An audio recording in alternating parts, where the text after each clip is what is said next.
Mark సువార్త 6వ అధ్యాయము. ఆయన అక్కడ నుండి బయలుదేరి స్వదేశమునకు రాగా ఆయన శిష్యులు ఆయనను వెంబడించిరి. విశ్రాంతి దినము వచ్చినప్పుడు ఆయన సమాజ మందిరములో బోధింపనారంభించెను. అనేకులు ఆయన బోధ విని ఆశ్చర్యపడి, ఈ సంగతులు ఇతనికెక్కడ నుండి వచ్చెను? ఇతనికియ్యబడిన ఈ జ్ఞానం ఎట్టిది? ఇతని చేతుల వలన ఇట్టి అద్భుతములు చేయబడుచున్నవి. ఇదేమి? ఇతడు మరియ కుమారుడు కాడా? ఇతడు యాకోబు, యేషే, యూదా, సీమోను అనువారి సహోదరుడగు వడ్లవాడు కాడా? ఇతని సోదరీమణులందరూ మనతోనున్నారు కారా అని చెప్పుకొనుచు ఆయన విషయమై అభ్యంతరపడిరి. అందుకు యేసు, ప్రవక్త తన దేశములోనూ తన బంధువులలోనూ తన ఇంటివారిలోనూ తప్ప మరి ఎక్కడనూ ఘనహీనుడు కాడని చెప్పెను. అందువలన కొద్దిమంది రోగుల మీద చేతులుంచి వారిని స్వస్థపరచుట తప్ప మరి ఏ అద్భుతమును ఆయన అక్కడ చేయజాలకపోయెను. ఆయన వారి అవిశ్వాసమునకు ఆశ్చర్యపడెను. ఆయన చుట్టుపట్లనున్న గ్రామములు తిరుగుచూ బోధించుచుండెను. ఆయన 12 శిష్యులను తన యొద్దకు పిలిచి వారిని ఇద్దరిద్దరినిగా పంపుచు అపవిత్రాత్మల మీద వారికి అధికారమిచ్చి, ప్రయాణము కొరకు చేతికర్రను తప్ప రొట్టెనైనను జాలెనైనను సంచిలో సొమ్మునైనను తీసుకొనక, చెప్పులు తొడుగుకొనుడనియు 2 అంగీలు వేసుకొనవద్దనియు వారికాజ్ఞాపించెను. మరియు ఆయన వారితో ఇట్లనెను, మీరెక్కడ ఒక ఇంట ప్రవేశించెదరో అక్కడ నుండి మీరు బయలుదేరు వరకు ఆ ఇంటనే బస చేయుడి. ఏ స్థలమందైనను జనులు మిమ్మును చేర్చుకొనక మీ మాటలు వినకుంటే మీరు అక్కడ నుండి బయలుదేరినప్పుడు వారి మీద సాక్ష్యముగా ఉండుటకు మీ పాదముల క్రింది ధూళి దులిపివేయుడి. కాగా వారు బయలుదేరి మారుమనసు పొందవలెనని ప్రకటించుచు అనేక దయ్యములు వెళ్ళగొట్టుచు నూనె రాచి అనేకులగు రోగులను స్వస్థపరచుచూ నుండిరి. ఆయన కీర్తి ప్రసిద్ధమాయెను గనుక రాజైన హేరోదు ఆయనను గూర్చి విని, బాప్తిస్మమిచ్చు యోహాను మృతులలో నుండి లేచియున్నాడు గనుక అతని యందు అద్భుతములు క్రియారూపకములగుచున్నవని చెప్పెను. ఇతరులు ఈయన ఏలియా అనియు, మరికొందరు ఈయన ప్రవక్త అనియు, ప్రవక్తలలో ఒకని వలె ఉన్నాడనియూ చెప్పుకొనుచుండిరి. అయితే హేరోదు విని, నేను తలగొట్టించిన యోహానే, అతడు మృతులలో నుండి లేచియున్నాడని చెప్పెను. హేరోదు తన సహోదరుడగు ఫిలిప్పు భార్య అయిన హేరోదియను పెండ్లి చేసుకొనినందున యోహాను, నీ సహోదరుని భార్యను చేర్చుకొనుట నీకు న్యాయము కాదని హేరోదుతో చెప్పెను. గనుక అతడామె నిమిత్తము యోహానును పట్టి తెప్పించి చెరసాలలో బంధించియుండెను. హేరోదియ అతని మీద పగపట్టి అతని చంపింపగోరెను గాని ఆమె చేత కాకపోయెను. ఎందుకనగా యోహాను నీతిమంతుడును పరిశుద్ధుడునగు మనుష్యుడని హేరోదు ఎరిగి అతనికి భయపడి అతని కాపాడుచూ వచ్చెను. మరియు అతని మాటలు వినినప్పుడు ఏమి చేయను తోచకపోయినను సంతోషముతో వినుచుండెను. అయితే తగిన దినమొకటి వచ్చెను. ఎట్లనగా హేరోదు తన జనన దినోత్సవమందు తన ప్రధానులకును సహస్రాధిపతులకును గలిలయ దేశ ప్రముఖులకును విందు చేయించెను. అప్పుడు హేరోదియ కుమార్తె లోపలికి వచ్చి నాట్యమాడి హేరోదును అతనితో కూడా పంక్తిని కూర్చున్న వారిని సంతోషపరిచెను.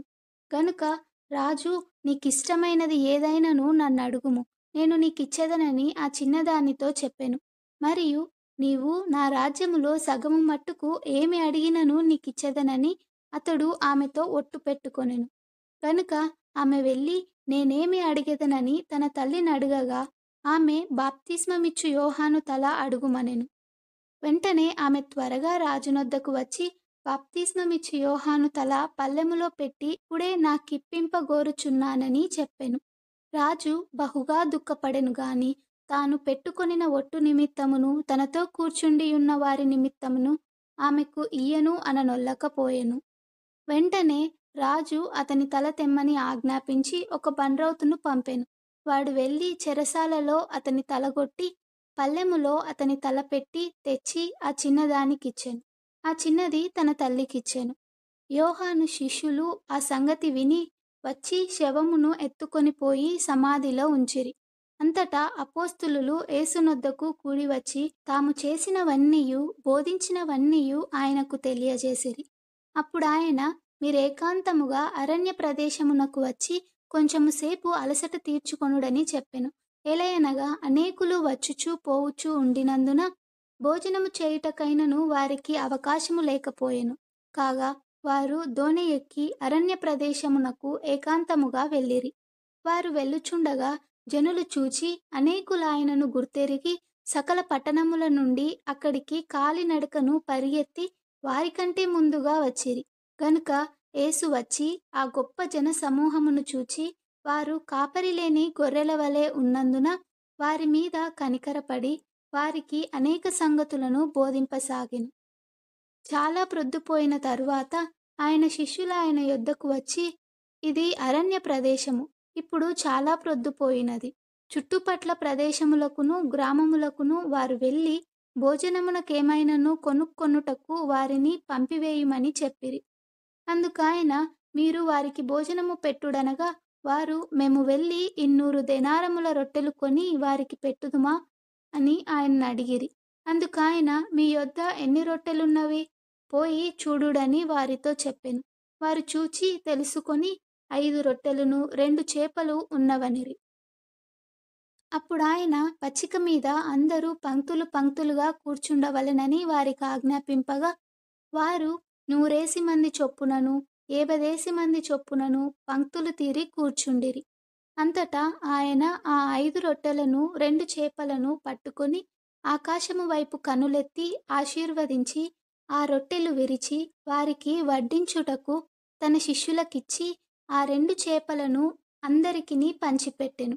వారందరూ తిని తృప్తి పొందిన తరువాత మిగిలిన చేపలును రొట్టె ముక్కలును 12 గంపలు ఎత్తిరి. ఆ రొట్టెలు తినినవారు 5,000 మంది పురుషులు. ఆయన జనసమూహమును పంపివేయునంతలో దోణి ఎక్కి అద్దరినున్న బెత్సయిదాకు ముందుగా వెళ్ళుడని ఆయన తన శిష్యులను వెంటనే బలవంతము చేసెను. ఆయన వారిని వీడుకొలిపి ప్రార్థన చేయుటకు కొండకు వెళ్ళెను. సాయంకాలం అయినప్పుడు ఆ దోణి సముద్రము మధ్య నుండెను. ఆయన ఒంటరిగా మెట్టనుండెను. అప్పుడు వారికి గాలి ఎదురైనందున దోణి నడిపించుటలో వారు మిక్కిలి కష్టపడుచుండగా ఆయన చూచి రాత్రి ఇంచుమించు 4వ జామున సముద్రము మీద నడుచుచు వారి యొద్దకు వచ్చి వారిని దాటిపోవలెనని ఉండెను. ఆయన సముద్రము మీద నడుచుట వారు చూచి భూతమని తలంచి కేకలు వేసిరి. అందరూ ఆయనను చూచి తొందరపడగా వెంటనే ఆయన వారిని పలకరించి, ధైర్యము తెచ్చుకొనుడి, నేనే, భయపడకుడని చెప్పెను. తరువాత ఆయన దోణి ఎక్కి వారి యొద్దకు వచ్చినప్పుడు గాలి అణగెను. అందుకు వారు తమలో తాము మిక్కిలి విభ్రాంతి నొందిరి. అయినను వారి హృదయము కఠినమాయెను గనుక వారు రొట్టెలను గూర్చిన సంగతి గ్రహింపలేదు. వారు అవతలకు వెళ్ళి గెన్నెసరేతు దగ్గర ఒడ్డుకు వచ్చి దరి పట్టిరి. వారు దోణి దిగగానే జనులు ఆయనను గుర్తుపట్టి ఆ ప్రదేశమంతటా పరిగెత్తుకొని పోయి ఆయన ఉన్నాడని వినిన చోటునకు రోగులను మంచముల మీద మోసుకొని వచ్చుటకు మొదలుపెట్టిరి. గ్రామములలోను పట్టణములలోను పల్లెటూళ్ళలోను ఆయన ఎక్కడెక్కడ ప్రవేశించెనో అక్కడి జనులు రోగులను సంత వీధులలో ఉంచి వారిని ఆయన వస్త్రపు చెంగు మాత్రము ముట్టనిమ్మని ఆయనను వేడుకొనుచుండిరి. ఆయనను ముట్టిన వారందరూ స్వస్థత నొందిరి.